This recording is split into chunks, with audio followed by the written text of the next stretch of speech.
Hello दोस्तों, मेरी रचना channel में आप सबका एक बार फिर से स्वागत है। आज की कहानी का शीर्षक है मालकिन।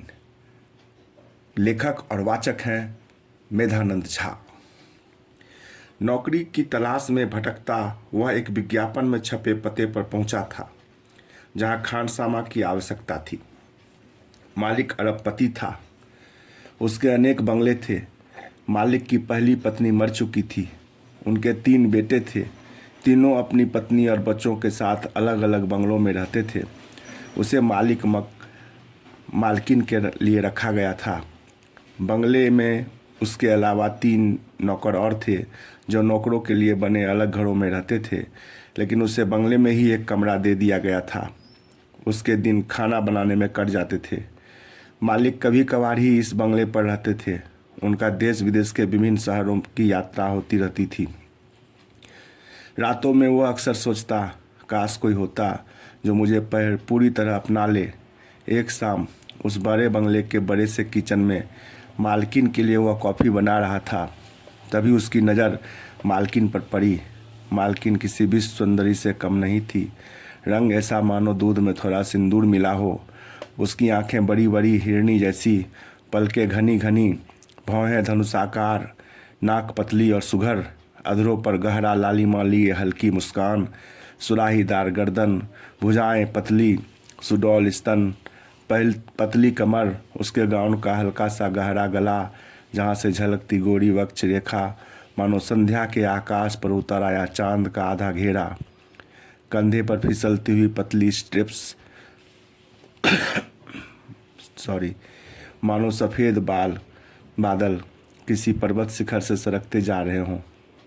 उसकी जंघाओं पर लहराता गुलाबी गाउन चलते समय अध खुले अंगों की झलक देता तो लगता है मानो किसी सुंदर घाटी की कोई पगडंडी अचानक दिखाई दे गई हो। पैरों की उंगलियों तक ढलता सिल्वर हाई हील से झलकता हुआ गुलाबी पैर, मानो सारा वातावरण उसके रूप पर ठहर गया हो।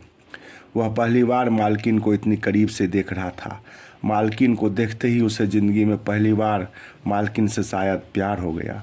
शायद पहली नज़र में पहला प्यार। लंबी, आत्मविश्वासी और आंखों में अजीब तेज ले हुए मालकिन उसकी ओर देखकर बस मुस्कुराई थी। वह मुस्कान उसके दिल तक उतर गई। कुछ ही देर में मालकिन उसके द्वारा बनाई गई तरह तरह के व्यंजनों के बारे में बातें करने लगी, मगर वह तो मालकिन की सुंदरता देखकर चकित था। उसने इतनी सुंदर औरत को इतने करीब से कभी नहीं देखा था। उसकी उम्र अभी 25 वर्ष से भी कम थी। मालकिन की आवाज़ धीमी लेकिन हुक्म देती हुई थी। वह बोली, तुम सुनते ज़्यादा हो और बोलते कम और मानने वाले लगते हो। वह चौंक गया। क्या सच में उसने उसका राज पढ़ लिया? लेकिन वह भूल कर रहा था। नौकर होने के कारण उसमें इतना साहस नहीं था कि वह अपनी मालकिन की आंखों को पढ़ सके। वो गांव का गबरू जवान था। मालकिन यदि बहुत सुंदर थी तो वह भी कम नहीं था। बस गरीबी ने उसके रूप रंग को ढक रखा था। मगर हीरे की परख तो जौहरी को होती है। हीरा चाहे पत्थरों के बीच क्यों न हो, उसे परख कर ही नौकरी दी गई थी। कुछ दिन बाद मालकिन ने आदेश दिया, रात 10 बजे मेरे कमरे में आओ। उसने सोचा कोई काम होगा। रात के ठीक 10 बजे वह पहुंचा। दरवाज़ा खुला।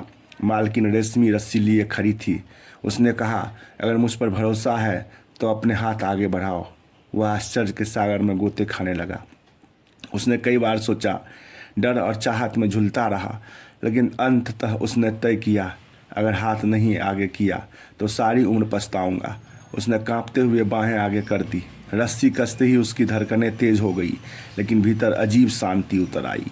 वह उसे कमरे में ले गई, आंखों पर पट्टी बांध दी, उसके कान में फुसफुसाई, अब तुम्हारी आंखें तभी खुलेगी जब मैं चाहूँगी। वह बंधा रहा, डर और सुख का संगम महसूस करता रहा। धीरे धीरे उसने उसे छोटे छोटे आदेश देने शुरू किए। घुटनों पर बैठो, मेरे पैर छुओ, बोलो कि तुम मेरे हो। वह हर बार मानता गया। हर आदेश के साथ उसका दिल और गहराई में डूबता चला गया। एक दिन उसने विरोध करने की कोशिश की।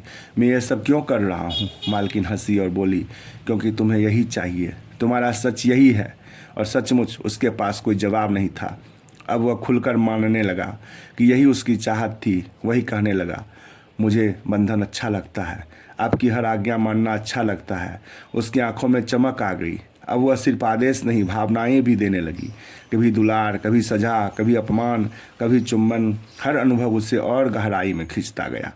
एक रात वह मालकिन के सामने घुटनों के बल बैठ गया और बोला, अब मैं कहीं और नहीं जाना चाहता। मेरा घर, मेरी दुनिया बस आप हैं। उसने उसके माथे पर हाथ रखा और मुस्कुराकर कहा, तो सुन लो, अब से तुम मेरे हो हमेशा।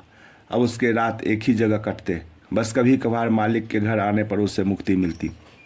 यह कैद उसे डराती भी थी और तृप्ति भी करती थी।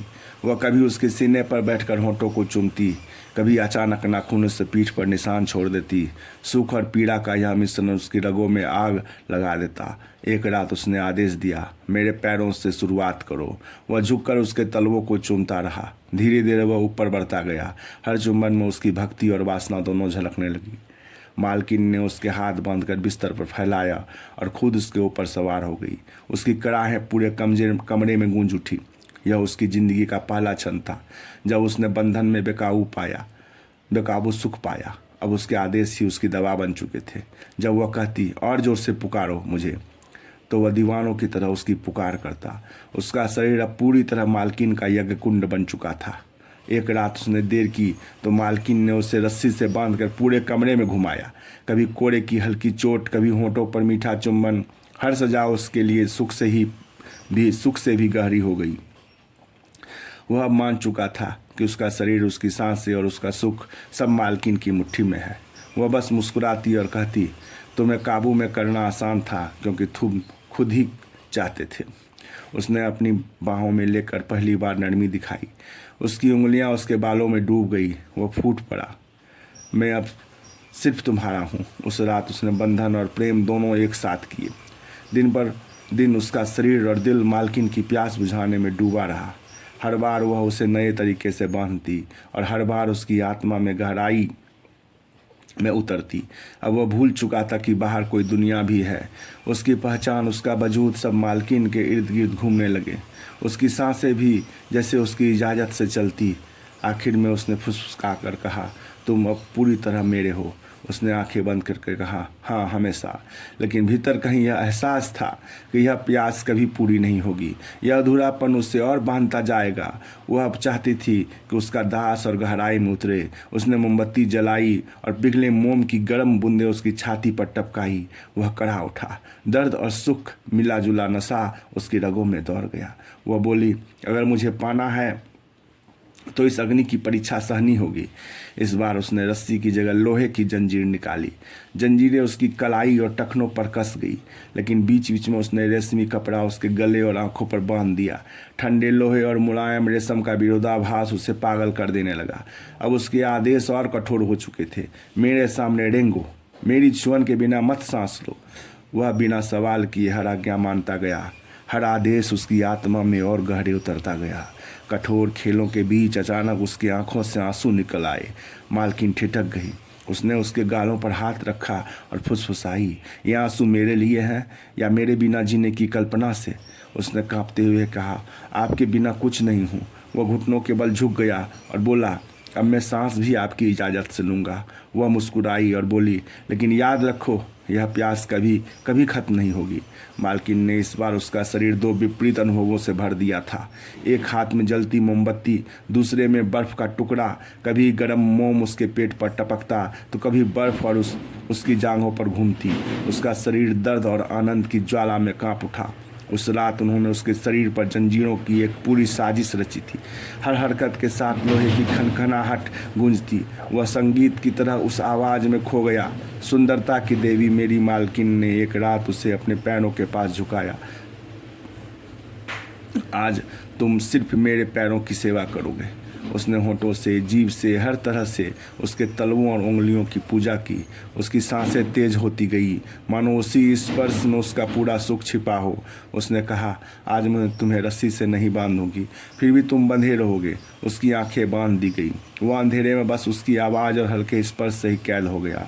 उसका मन उसके आदेशों से और गहराई में जकड़ता गया। उस रात उसने एक खेल खेला। हर गलती पर हल्की सजा, छड़ी की मार, नाखून की नोच, हर सही जवाब परिणाम, उसके होंठों का चुम्बन, उसके हाथों का दुलार। वह सीख गया, दर्द और सुख का खेल ही उसकी असली पूजा है। मालकिन अब खुद भी अपनी इच्छाओं में बहने लगी। उसने उसे बिस्तर पर धकेला और उस पर सवार हो गई। दोनों के शरीर प्यासे पशु की तरह भिड़े। न जाने आगे उसकी ज़िंदगी का क्या होगा। क्या वह ऐसी गुलामी से मुक्ति चाहता भी है या आजीवन यूँ गुलाम बना रहेगा। क्या वह कभी शादी करके अपनी बीवी बच्चों के संग आम जिंदगी जी सकेगा। कितने सवाल थे जिन्हें वह अपने आप से कर सकता था, मगर उन सवालों पर उसका ध्यान नहीं जा रहा था। उसे तो बस सुंदरता की देवी अपनी मालकिन के जवानी की धधकती यज्ञ कुंड में स्वाहा हो जाना था। धन्यवाद।